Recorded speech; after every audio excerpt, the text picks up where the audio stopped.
Getting a lot of racism on this Cincinnati thing, and I'm just giving an update. Change the colors around. Is there one reason or excuse you could give? What if he said the N word? 12 people get to stomp his skull? And it's in every song they listen to? Is it really that bad?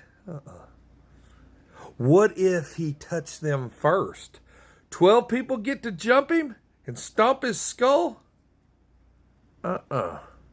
Imagine, just change the colors.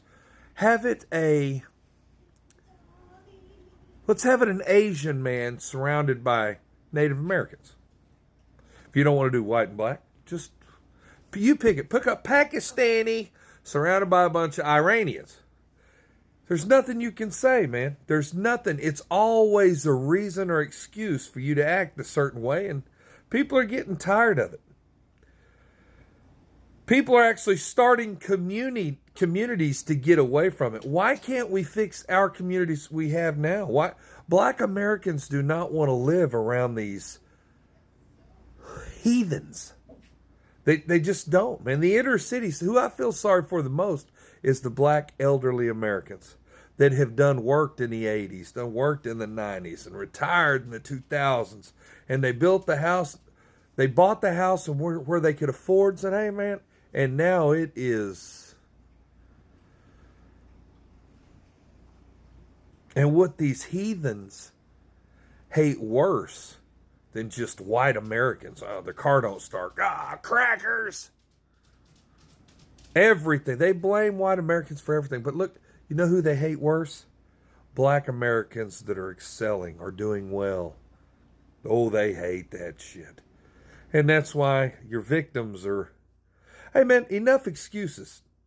Enough reasons. Enough bullshit. Let's start calling it for what it is. These people cannot get right. We have to protect our black Americans. Who kills more black men than anything else? Black men. That's right. We need to protect our black men. I don't care about stereotypes. I don't care about, well, this is the way we normally do it. I don't care about faults. I don't give a fuck about blames. I don't care if you think I'm racist. I don't care what you think. And that's my problem. I got into an argument about slavery and how people don't understand slavery, and I tried to get into histories. The histories of my people are not, they're different than the histories of, how can I argue what somebody believes when I have no idea? The only thing I know is my forefathers' histories and how we're all conquered people in the United States. Everybody in North America is a conquered people. Nowhere.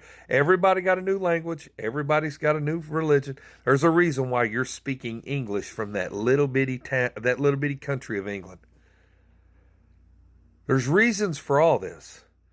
We were conquered by the Roman armies, which killed a third, enslaved a third, and left a third with a new language and religion. And all those conquered people, my people in Scotland, were shipped to Australia, South Africa, Canada, and the United States. This happened through every town, every state, every country, everywhere the Roman armies went. They killed a third, enslaved a third, and they left a third with a new language and religion. And we were shipped everywhere. My grandmother's people are Irish. She told me times of sharecropping. That's why I was telling this black man. I was like, hey man, what you believe happened in slavery, because you watch Quentin Tarantino movies, isn't what happened. My grandmother, this was crop sharing in the 1920s. I don't know about how bad people were, and I'm sure it was atrocious. Every country did the same thing. Slavery is worldwide. You think it's just you. Slavery is a worldwide economy that the people in control of the United States, your media, everything you see and hear on TV, radio, every pharmaceutical, everything, banking, every insurance, every compounding interest. These are the people that finance slavery, financed plantations, the capture, the transport, the fleets. Who owns all the boats? Who's financing everything? It's what Yeshua exposed. Yeshua exposed his people. He was a Jew. You do not have to do it on the back of these people. And then they had Christian, like in all the world wars, their fingerprints on anything. They had the Christians put them on the number one torture device, the cross, and then the Roman spear. Rome. The Roman armies were in North America. They sure were. 1,000 steps is 1 mile. The Roman cadence in an army, they put a marker down every 1,000 feet, every 1,000 steps of their stride, which equals a mile. Now you say, why does America have miles and not kilometers like the rest of the world? Because the Roman army stride is 1,000 feet. Steps are 1 mile. Johnny, you can't tell. I'm telling you, in the 20s, the 1920s, the black families, along with my Irish grandmother's families, nobody worked on Sundays. It's like, no, tell me about the whips and the chains and the beatings. Worst case scenario, you got kicked off the land in Arkansas and there's nowhere to go for an Irish immigrant. Now, I know you got it worse because it's 2025 and you don't know who the fuck anybody in your family is. Never. But you know, back in the 80s when you used to meet people, all my black friends in the 80s, I got to meet their families. Isn't that crazy? Now, seems like all the children have different last names. Is that not fucking... Well, Johnny, that's the white people's fault for the laws they wrote and the differences of crack cocaine and regular cocaine. Absolutely. You're absolutely right. The court systems are feeding off you. They're feeding off every Americans. But it's especially easy for you because you plead. That's all they want is they get bonds. They want you on. In Oklahoma, they'll use your priors again. They'll use every avenue at your dismay.